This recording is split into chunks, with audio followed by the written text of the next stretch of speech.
আমি আমার শ্বশুর বাড়িতে আসছি, ঈদ করতে আসছি, ঈদ কইরাই যাবো, ঈদের একদিন আগেও যাবো না।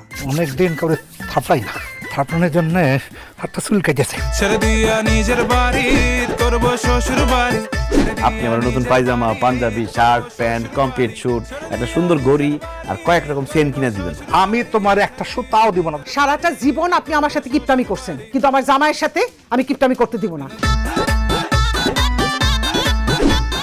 যা লাগে আপনি কিনেন, কোনো সমস্যা নাই, টাকা তো আমি দেবো। এই যে 15,000 টাকা দেন। বাহ, টাকা দাও। টাকা তো পকেটে নাই। ভোর রাতে আপনারা ডাকতেছি কারণ ওঠেন, ওইটা সেহরি খাবেন, কালকে থেকে রোজা রাখবেন, ওঠেন।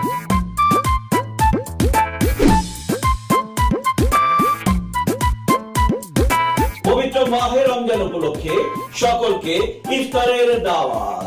কোথায় কোথায় কোথায়? কাশেম মণ্ডলের বাড়ির উঠানে।